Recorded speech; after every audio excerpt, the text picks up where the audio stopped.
Então, esse debate, Sidney quer tratar de forma diferente.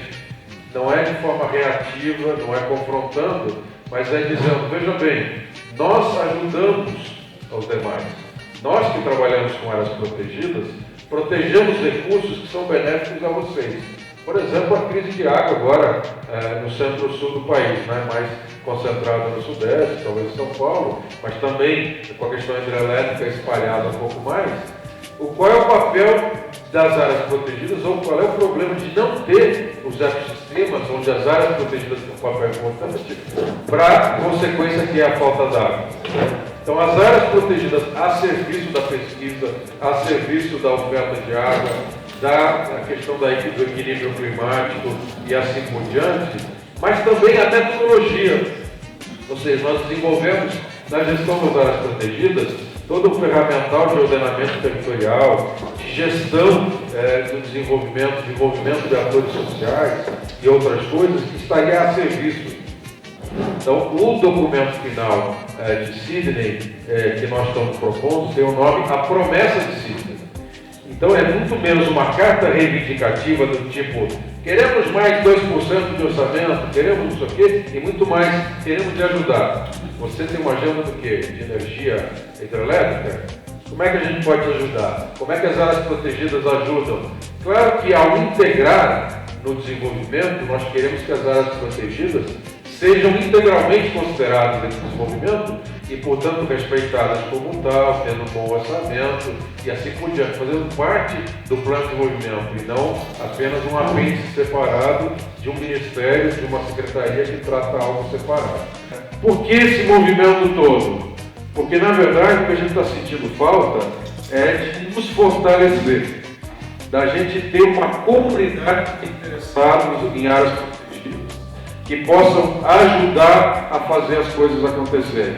Nesse processo é que a gente pensa num documento brasileiro, né, que expresse essa opinião nossa, e a gente vai discuti-lo aqui hoje, integração desse documento num documento sul-americano e eventualmente latino-americano, e a gente trazer de volta de Sidney para cá o que a gente faz depois disso. Então, esses temas que a gente está debatendo não são temas que assim entrar como número 1 ou número 2 não é o fundamental. O fundamental é que a gente tem uma comunidade e que a gente está propondo aqui, agora eu em nome da Comissão Mundial de Áreas Protegidas, respondendo ao interesse deles, propondo que a gente faça uma aliança com a Comissão e a Coalizão de UCs, que é um conjunto de ONGs, o Secretariado da UCN já expressou total apoio, tanto que estão organizando todos esses eventos como esse dia 15, para que isso aconteça. Algumas organizações, Fundação Boticária, WWF, mas aqui eu estou entendendo o próprio Núcleo de Educação Ambiental da Universidade Federal de Santa Catarina, estão aí envolvidos, mas é fundamental que as pessoas também façam parte. Um evento como esse não teria acontecido se, e aqui para citar poucos nomes, né, se o Richard não tivesse dito, tá bom, eu faço uma atividade, se a May não tivesse falado, eu represento a comissão nessa discussão. Se a Marisete não tivesse falado, eu pela comissão lidero a preparação do documento.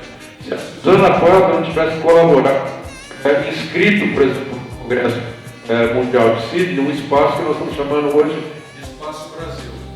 Então é nesse sentido, dessa descentralização, que eu acho que é possível seguir, mas com uma coordenação para que a gente possa trabalhar com essa densidade política. Então, esse movimento, para terminar, esse movimento de preparação para Sidney, ele é basicamente um processo que a gente quer continuar lá em Sidney e depois de Sidney, que é um processo que segue as reuniões de dezembro, inclusive com as palavras dos colegas do governo, mas também da UCN, das ONGs e nós da comissão, que vamos nos preparar para debater os principais temas, vamos a Sidney para fazer um debate mundial e dar soluções, mas vamos trazer de volta esses temas principais para a gente ter capacidade de intervir no processo de formulação e melhoria das políticas públicas aqui no Brasil, com esses temas e de forma positiva, sem esquecer e sem deixar de enfrentar os problemas, mas com essa perspectiva de contribuir para o desenvolvimento sustentável.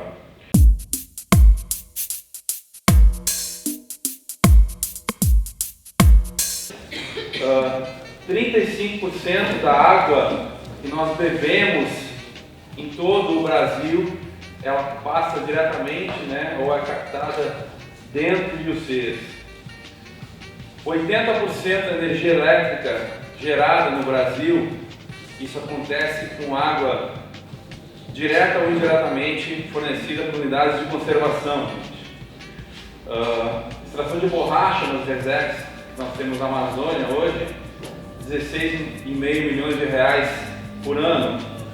A produção de toras nas zonas federais e estaduais da Amazônia pode movimentar mais de 2 milhões de reais por ano.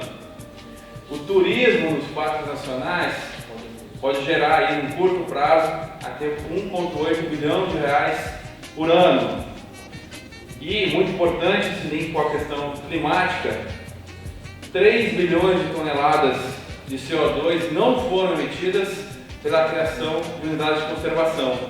Ou seja, se essas áreas não estivessem protegidas, tivessem sido simplesmente desmatadas para uma série de usos, toda essa quantidade de poluição, entre aspas, teria sido emitida para a nossa atmosfera e contribuído ainda mais para o aquecimento global. Esse último, eu acho que vocês também têm ouvido falar bastante, na PEC 215, mas ela não está sozinha, existe uma PEC gêmea dela tramitando no Senado, que propõe que demarcação de terras indígenas e a criação de C dependa única e exclusivamente da aprovação dos parlamentos. Vocês imaginam com o nível dos nossos parlamentos, né, infeliz nível que nós temos hoje em dia, e seria o congelamento na prática da demarcação de TIs e criação de Cs no Brasil. 2003 inclui o Cerrado e a Caatinga e as versões mais originais também, o Pampa, na lista de patrimônios nacionais reconhecidos pela Constituição, parado no Congresso. A gente falou ontem, né, sobre cogestão, o PL do Sarney Filho, parado, ou tramitando muito lentamente desde 2004. O PL que vai regulamentar uma lei federal sobre pagamento por serviços ambientais. Esse ano teve alguns movimentos, mas também não se tem uma esperança de aprovação célere. E esse último é interessante, foi protocolado no fim do ano passado e várias entidades da sociedade civil participaram diretamente, ativamente na construção dele, né? O PL para criar uma política para a conservação dos ambientes marinhos. A gente também está prevendo uma tramitação dura e muito longa no Congresso Nacional.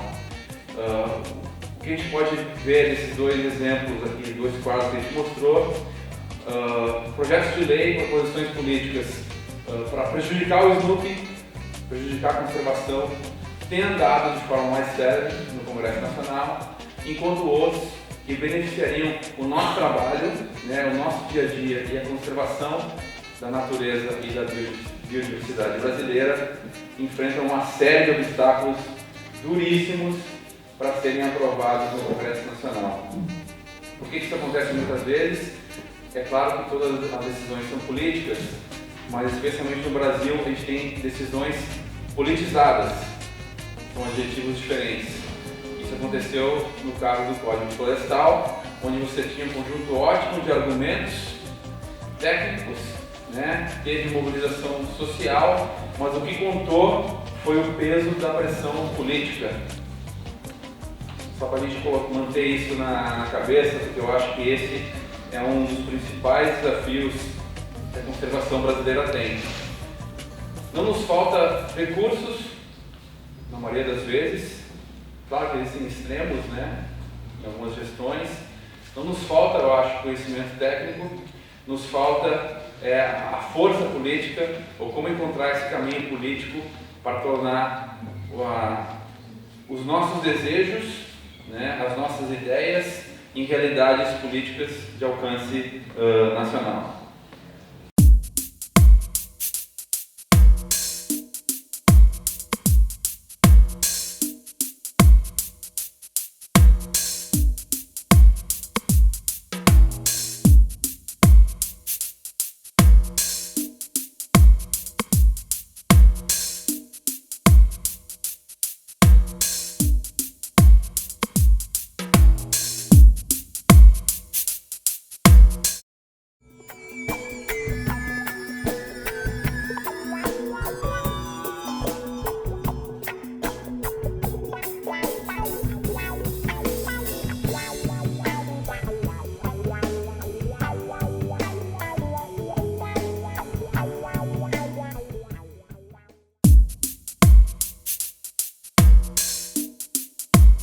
Que daí é uma coisa mais complicada, mas principalmente a elaboração de plano de manejo como um potencial para a cogestão, né?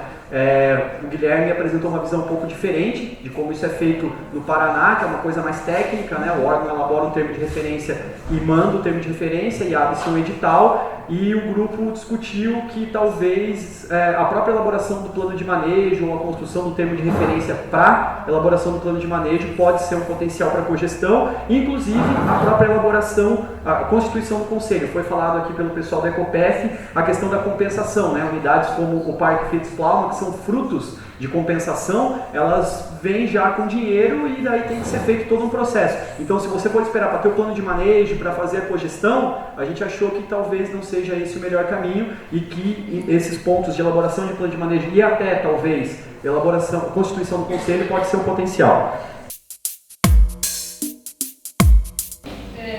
Que apareceu como importante é que entender a ação de educação ambiental desde o princípio da unidade de conservação. Não é como um objetivo, o objetivo é promover a proteção, a pesquisa, a educação ambiental, então já é nato daquela unidade isso. Mas às vezes as ações de educação ambiental elas aparecem só depois do programa, depois que o plano de manejo foi aprovado. Tá? Então, nesse período, não se faz a educação ambiental? Se faz, não tem plano de manejo, não tem um programa específico, mas se faz. Então, tentar entender como um serviço oferecido pela unidade. Então, como eu tenho lá a visitação pública, nessa visitação pública eu estou oferecendo um serviço para a comunidade, para o cidadão. Então, que esse serviço seja uma educação ambiental de qualidade com técnicos, né? Aí a gente até comentou. Quem são hoje os analistas ambientais que fazem educação ambiental nas unidades de conservação? São pedagogos, são professores, quem são? Né? Que formação técnica se tem hoje nas unidades de conservação para trabalhar com educação ambiental?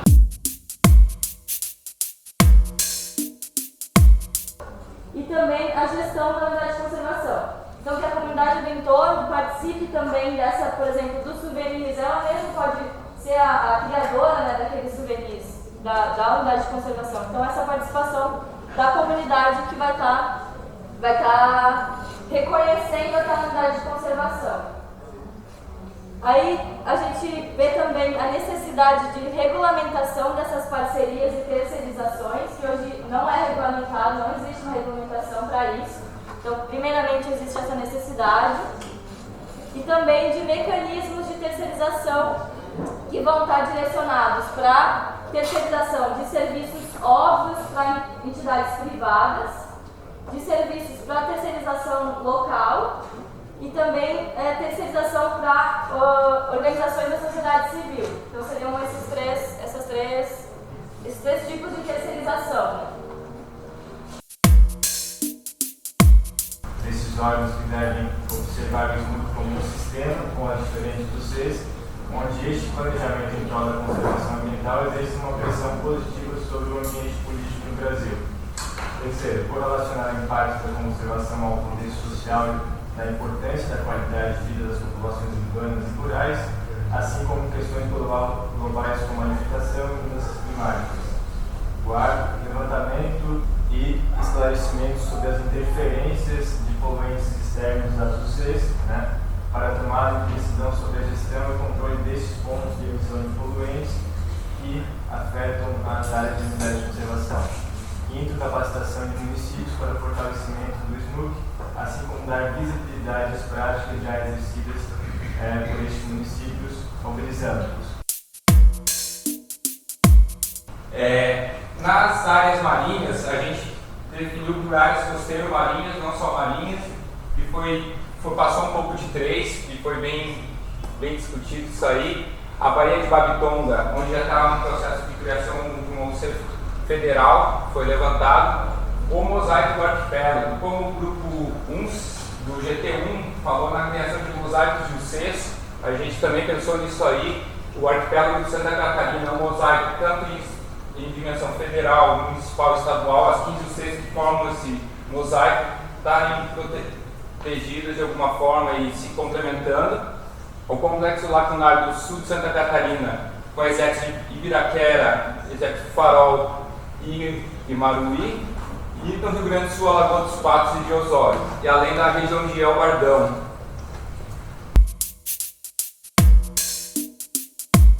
Pelo nosso colega do IAP, que foi uma questão bem curiosa que ele trouxe, com relação aos processos errôneos na criação de unidades de conservação do tipo RPPN, né? Que ele comentou que teve uma época no Paraná que as unidades de conservação eram criadas sem critério, inclusive casos de propriedades inteiras serem RPPN, sendo que a pessoa está lá vivendo, né, dentro da unidade e oficialmente ela é uma RPPN, e o caráter, né, de perpetuidade, né, que a RPPN é uma unidade perpétua. Então, como trabalhar essa questão com as áreas distorcidas, das áreas que foram criadas de forma distorcida, e também sem perder também esse patrimônio que é as RPPNs em termo decréscimo para a ecologia também. Então, como pontos chaves, a gente teve dois perfis.